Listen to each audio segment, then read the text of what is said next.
Hi everyone, it's Sarah Chapnell here, and I am chatting today with my dear friend Dawn Devine. Hi Dawn, Hi, how you doing?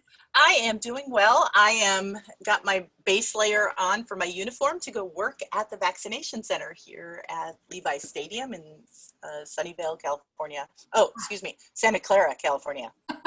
Oh, these things are important. I'm so proud of you doing that. You've been Uh, doing it like for how long now? this is week 13 Wow. of our vaccination center being opened.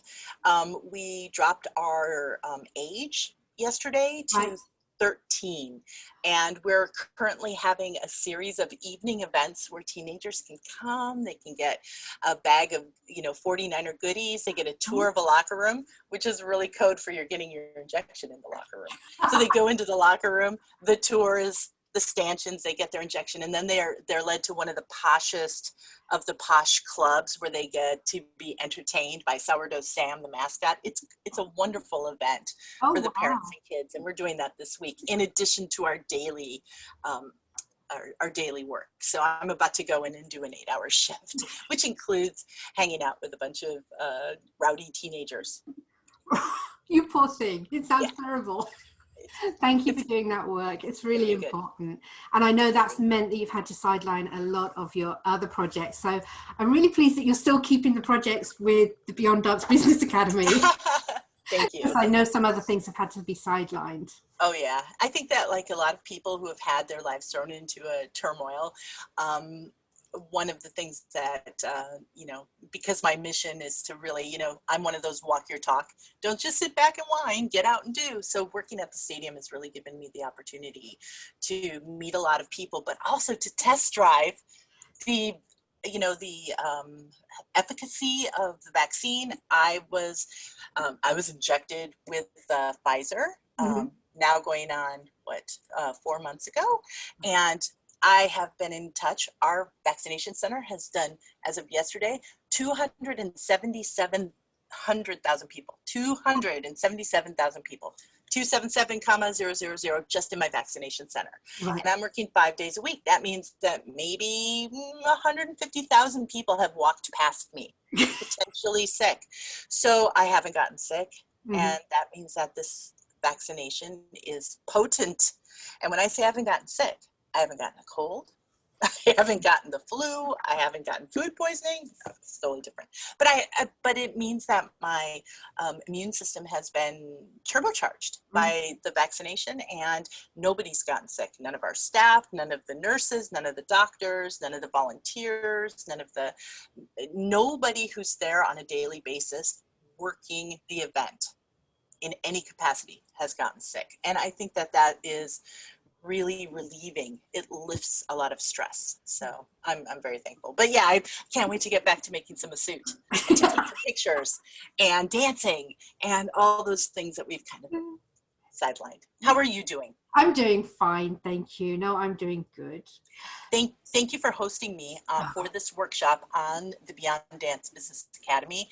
Thank you for making space for me in what feels like a business school. You're letting me bring my history and costuming on board, and I really love having a home for all of these wonderful workshops. So thank you. No, thank you for sharing all your information with us. I know that people are super excited. Let's talk about have a drink. It won't make you speak straight away. Let's talk about our next workshop. So the upcoming workshop is called Dancers in Orientalist Art. I know you've done some similar things, and I've taken some similar things with you. Has there been some kind of name change? Why has it changed a little? So when I began teaching this particular workshop back before the turn of the century, meaning in the 1990s, I I was calling this workshop Belly Dancers in Orientalist Art. Mhm. And it was a bit of a slideshow. We turned the lights out. I'd talk in my nice soothing voice and point out some of the wonderful things that a historian could glean from these images. So it was definitely based on, presenting a timeline of dancers through the 18th, 19th into the 20th centuries within this artistic genre. Mhm. So it was a slideshow. It was informative and fact-filled, but it didn't talk about issues, and it didn't discuss the Orientalist genre of art outside of belly dance images. And I think that belly dancers we have this album of images. It's a family album of the belly dancer images. And, you know, these Orientalist paintings are in this family, you know, album, you know, but they're like they're like Uncle Larry who sings too loudly when he drinks 3 brandies. You know, he's back in the corner. He's a little embarrassing. We like him, we love him, but he's a little embarrassing. And so what I do today in this 2021 version is I'm going to take the time to put Orientalist art into both its 19th century context, but also into its context today, because that context has changed. Yes, that sounds fascinating. So you talked about this family album, which I agree with you totally. There are some images that even if we don't know where they come from, we know them. We've seen them so many times. They've been used as on blog posts or book covers or just, you know, somebody's front page of their website. Yeah. Why as dancers should we be studying Orientalist art, and why does it sort of still have this attachment to us? Well, it's part of our history. No matter how they were created, right? No matter how they were made, these are part of our dance history. And as we move back in time, there are fewer opportunities to study history. I mean, you've been to a couple of my lectures and you've heard my analogy. History's like a funnel. You'll be hearing it again. But anyways, in history's like a funnel, and the further back we go, the less information we have. So we have to kind of think about what are the tools we can use to uncover our dance history during the 19th century, both in the countries we live, but also in the countries of origin around the Mediterranean region. So what I like to do is I like to present the artists that are good quality masters who were there, the painter travelers who actually went and made observational art and brought it back, or brought their notebooks back and painted in their, you know, atelier in Paris or in their studio in London. So that's a very different kind of person than the hack who is grinding out, you know, thematic genre paintings and has never left their country of origin and is, you know, not on the vanguard, not an actual eyewitness. And I think that that separation is critical in our evaluation. And I go into depth in that. Sorry, I'm going on a tangent, but that's why it's important for us to look at it now. One, we need to understand where it came from, so we understand where we came from as artists, what our roots are, whether we like those roots or not. They're still our roots. And number two, Orientalist art is being collected currently. The biggest buyers of Orientalist art at auction today at Bonhams and Christie's and Sotheby's are industrialists from across the Middle East. So the biggest collectors are in Cairo and Istanbul and Dubai. And that says something. And what it says is that they're buying some of these works, not all, they're being selective. So we're going to talk about what works they're buying, why they're buying them, and what they intend to do with these really developing collections. So I'll be addressing today's current context within the art world and within the world of artistic collecting. Yeah, I'm so excited.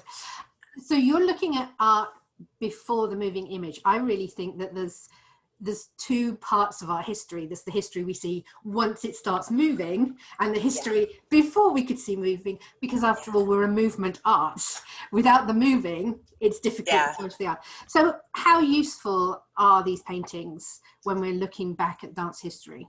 Well, if you think about it, there's a couple of things. So I'm a semiologist. That's my theoretical framework. If you want to look it up, semiology comes, it's a borrowed theory from the world of linguistic studies.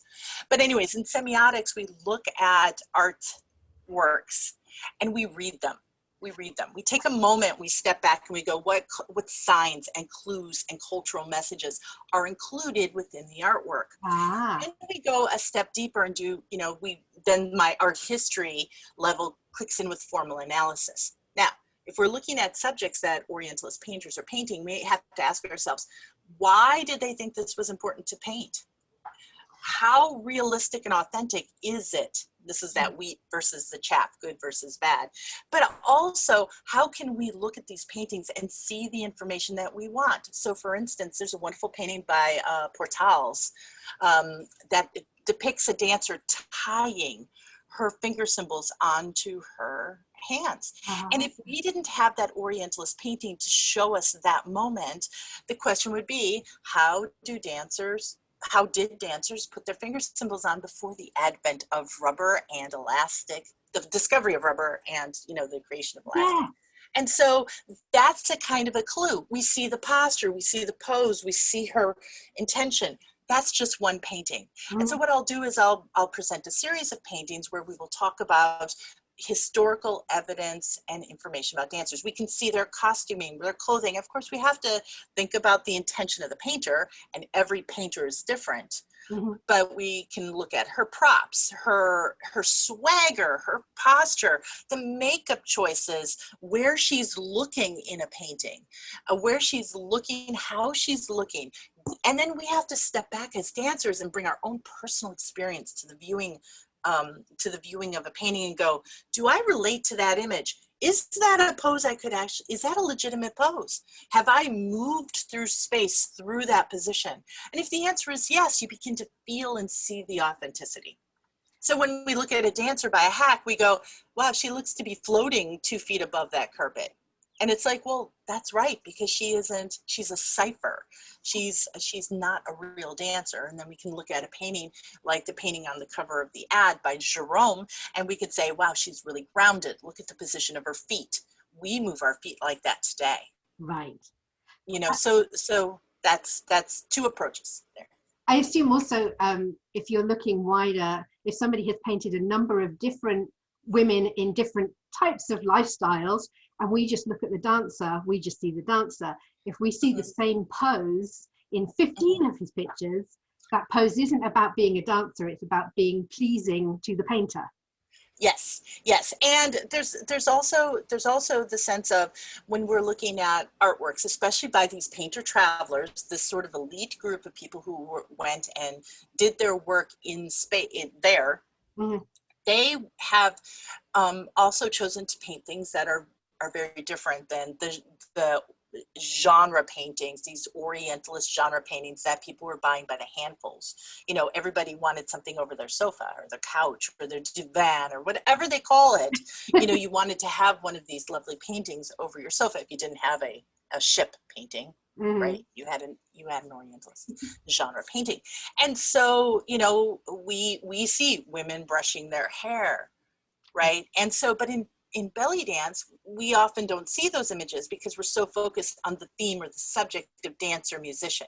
And so we've been exposed to one small slice of a slightly larger slice of a slightly larger slice. So we've looked at dancers, musicians, which fall into the category of women in Orientalist painting, which fall into the category of Orientalist genre in, you know, activities, which fall into Orientalist genre as a whole. And as we get back and the pot gets bigger. So I'm going to widen that exposure so that we can see some of the other, you know, some of the other kinds of Orientalist paintings that were, you know, that a 19th century viewer would have seen. And a 19th century viewer would have had a very different response to these Orientalist paintings than we do today, looking back over 120 to 150 years in the future. So we can't really apply today's mores of equality and you know, in our post-colonial era, we can't like say, you know,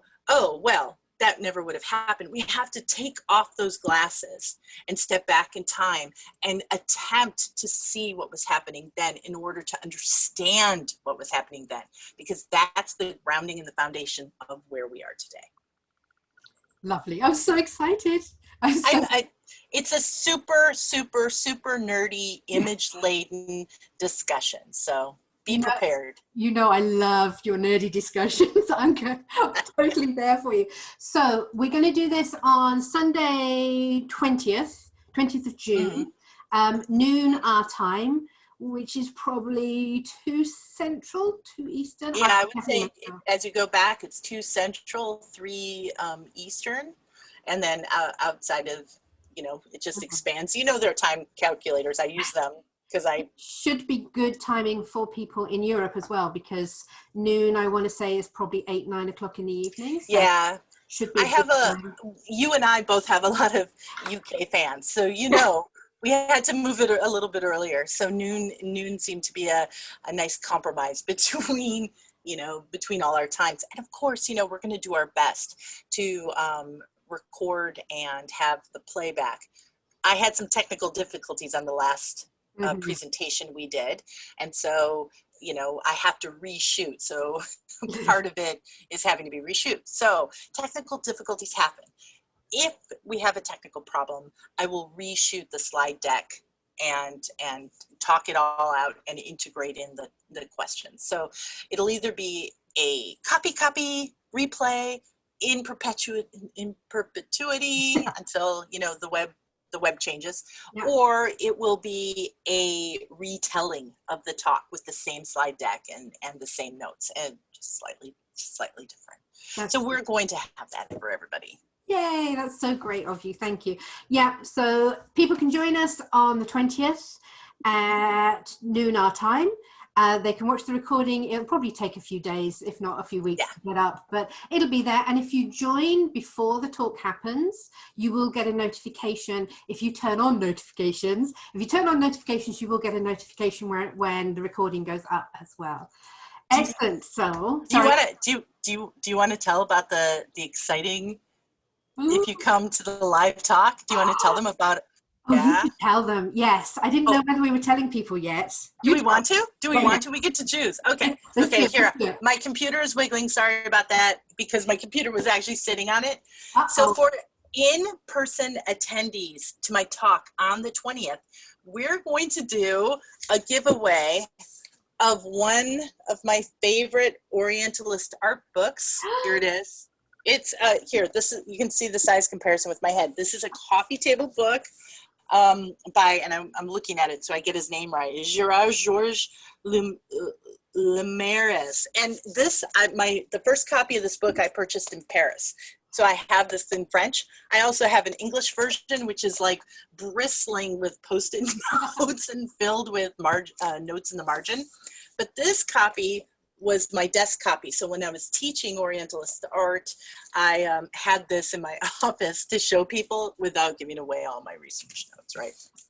So anyways, I no longer need to have 3 copies of the same book. And so we're going to be giving this away. It's a little shelf worn. It's not a new book, but it hasn't been written in, and it comes from my personal collection. And we will be giving this away to one of the attendees on the 20th. And Sarah, tell them how how we're going to be choosing it. So we're going to be choosing it with a randomizer. I downloaded a randomizer on my computer. So when you sign up, I'm going to allocate you a number. I will then flash that up on the screen so you'll be able to see where your number is. And then I'm going to press the randomizer. I'm using the Google one because that seems like the fairest one. Press the randomizer, it will pick a number, and the person whose name has been given that number will get the book. Yes, and I'm going to ship worldwide. It's we're gonna send this book to whoever wins it, because I love Orientalist art. I love sharing it, and I would love for this to go to somebody who comes to the workshop, engages with us live, and who would love to make a home for it. So generous of you. Thank you so much. Oh, I think it's going to be fun. It adds that, that little soupçon of excitement. It's like, maybe I'll get a book too.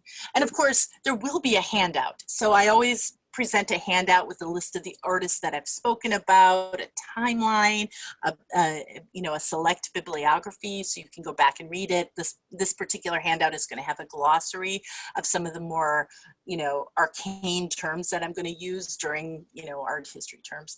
And so, what's the difference between Romanticism and academia, academic art, and what is Orientalist art really? Is it a genre? Is it a movement? Is it and so all that stuff all that art history stuff will be in that handout. And if people have any questions, obviously if they have any technical problems or if they want to enroll and stuff, they can contact me. If they have any questions about the lecture, what's the best way to get those to you? Well, I am available via Instagram and Facebook. You can DM me there. I'm not on every day, so allow me and give me a window of time in order to respond. You can also email me directly. I'm Davina, D-A-V-I-N-A, at Davina, spelled the same way, .us. So Davina at Davina.us. And can they find some more information on your website? I bet they can. Yes, there is more information on my website. I'm putting up a series of fairly in-depth posts on Orientalist art history on Facebook. So if you're interested in this content, you can favorite me on Facebook and I'll show up at the top of your feed. And over the next 6 weeks, it'll be a lot of content that I'm not actually putting into the lecture because I have so much content. We're 90 minutes, can only contain so much. And those posts will be on my blog. So as they come out, I'm putting them onto my blog. So there'll be not only more information about the specific lecture, but there will be a lot of background information and links to other sources around the web, because I love to share my sources. Amazing. You did a workshop recently about how you do your art history. Oh my gosh, yes. And that's up and live on the Beyond Dance Business Academy as well. So if people wanted to do like a little prep before they come to the lecture, would that be helpful? Yes. So if you've ever wondered how an art historian works, you can take the class. It's a replay of a lecture that we did in March, and it's called Doing, and it's real quotes, not air quotes, Doing Belly Dance History. And it's my approach based on my art historical education and 30 years of experience, how I do archival research. And in the course of the talk, not only do I tell you how I do it, why I do it, where I do it, what tools I use, but there's a very comprehensive handout that includes my favorite archives where I start my jumping off point for all research projects. I briefly talk about how I store, organize, and plan my projects. It is very detailed. It is beyond nerdy. And it's also kind of a peek. I pulled the curtain back and I shared everything. And I even revealed some, groundbreaking new research that nobody else has been talking about. So if you're curious what groundbreaking research a historian of 19th century belly dance can find, you can take that workshop. Shh, we're not going to tell you. You have to take the workshop to find out. But anyways, yeah. So history for other people to find. I mean, yeah. If anyone's, so you're too modest to say, but I know that workshop got some amazing reviews from some of the most important people in the belly dance industry and in belly dance history. So pat on the back for that. Yeah. I think we're blown away with some of the wonderful things that came out of that workshop. So good job, changing lives, changing people's direction in their historical research. And the thing is when I set out to do it, it's because so many people ask me where I find my sources. And that was the triggering question that I was asked over and over again, and the reason why I created that class. And it really deserves to be on the Business Academy, because if you're a teacher of dance, if you're a scholar of dance, if you're a student of dance who wants to learn more, you can find my professional techniques laid out step by step. And I mean, especially if you're in college and thinking about writing a paper about dance history, or in my case, art history, or if you're a dance ethnologist who wants images to support your writing, this is a great place to start. I mean, I share it all. No, it's an amazing workshop. So Dancers in Orientalist Art, June 20th, noon our time. You can enroll either through your website, through your post on Facebook. I'm going to be posting about it on Facebook, or you can go straight to the Beyond Dance Business Academy's Facebook or website, all those places where you can find it to enroll it. Anything else you need to share with us? I don't know. I think we've covered it all. Let me think. Let me think. I'm going to be bringing coffee and tea to the talk. It's going to be 90 minutes, but plan on having an extra half hour for an extended Q&A period. I know that every time I always go, it's a 90-minute talk, and then it turns into, almost 2 hours because I will take the time to answer the questions. And if I don't know the answer, I will tell you. I'm not going to make anything up. So no need in this world. But yeah, so be prepared. Bring a pencil, bring a notebook, bring your favorite beverage. I'm looking forward to it so much. Thank you, Dawn, for talking to me today. And thank you for all the work you do, both for us at the Beyond Dance Business Academy and for the belly dance world in general. Well, it's my mission. It's my burning passion. I can't stop. If I could spend all my time doing research, I totally would, but I'm working the vaccination center right now. Well, good luck at the vaccination center today, and I'll speak to you soon. Bye. Thank you. Bye.